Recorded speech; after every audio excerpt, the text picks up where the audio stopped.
Hi, I am Michelle Gordon, Realtor for Michigan, and I am very happy to be here today to tell you about some exciting things that are changing in our industry. One of the first things I want to tell you about is jumbo loans versus conventional loans. So you might be seeing all over the place that the limits have raised for the conventional mortgage. And so a lot of people see that, but they don't understand what that means. Why is that important to me? Why do I need to know that? Why do I want a conventional loan versus a jumbo loan?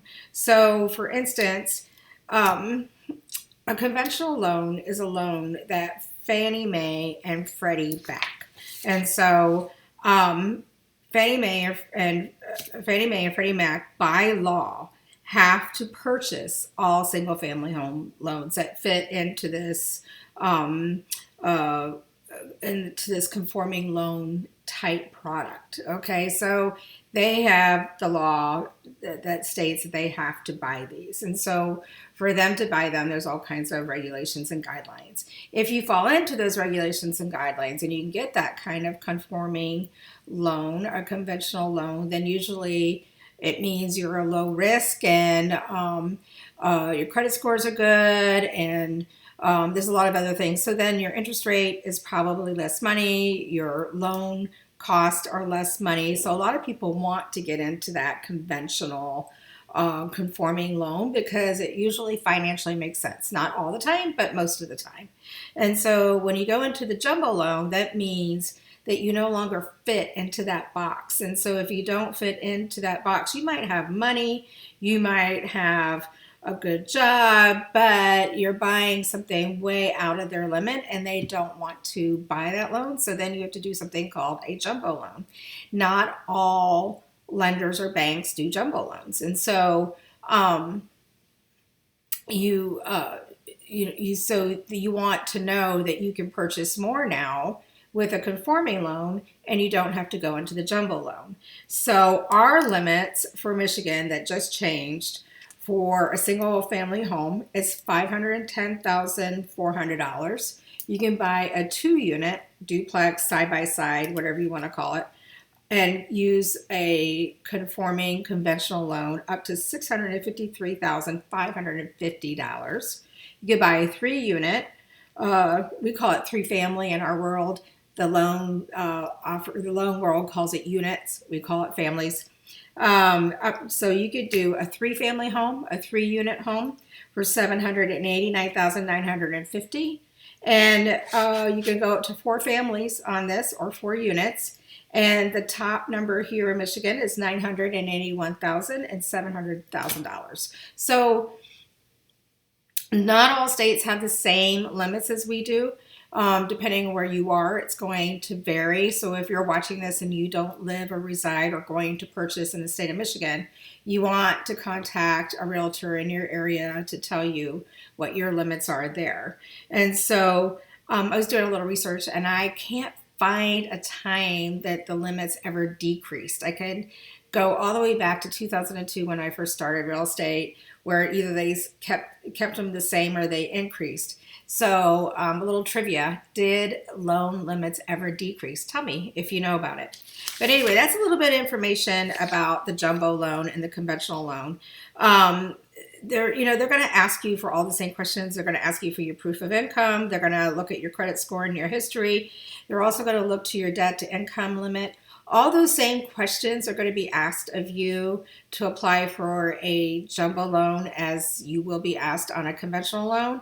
It's just that the guidelines are going to be stricter and they're going to be a little bit more difficult. So anyway, that's one of the good things that has happened. Also, realtors do more than open a door. At least most of us do. Anyway, a lot of us are a member of RPAC. RPAC. It's our political party. We go in and we fight for home ownership. We fight for home ownership rights. I am a proud member of RPAC. I contribute every year. I may not agree with everything that they do, but without them, we wouldn't be able to fight a lot of the issues that mean a lot to you and mean a lot to me. So some of the things that are happening that is really great that we have gone and fought for and now are being signed or have been signed. First one is property redemption fee cap. So back in 2008 to 2012, when there was a lot of foreclosures, and believe me, that was I was here then, and I feel like it was just a really awful time for all of us. But I also feel like it was a time that I've learned so much, an education that no other agent can get without being there. And so one of the things is that we would ask to find out how much it would cost um, the foreclosed property to be able to take it out of redemption and be able to save that property before it went into foreclosure.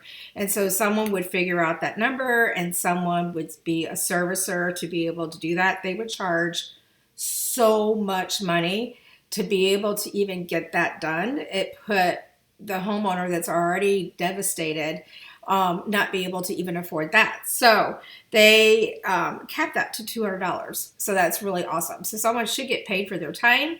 They shouldn't be paid a ton of money. And sometimes it was thousands of dollars that they would ask for them to do a calculation to figure out what the redemption amount is. That's not right to the homeowner. So they capped that at 200, or actually it's 250. They started at 200 and then it ended up getting signed at 250. And so the next one that was, oh, and if you want to look that up, that's House Bill 4226. That's the House Bill 4226. Also, after the third try, they finally got the House Bill 5124 to revise delinquent property tax forgiveness options. So up until now in the state of Michigan, if you're behind 2 years in your taxes, your house can go into foreclosure. And so now if you're having a hard time paying your taxes, you can call your township treasurer and you can work out a payment plan to extend over 5 years or up to 5 years. And so now you have an option to be able to pay those back without losing your home. So thank you very much for that. And the third one I want to tell you about, and this one is for residential or commercial, which is really awesome. So it can be for either one. For small businesses, if you own your building, and then also for residential homeowners, if you decide to make your home energy efficient and you have solar panels, they were increasing your property taxes and considered those improvements.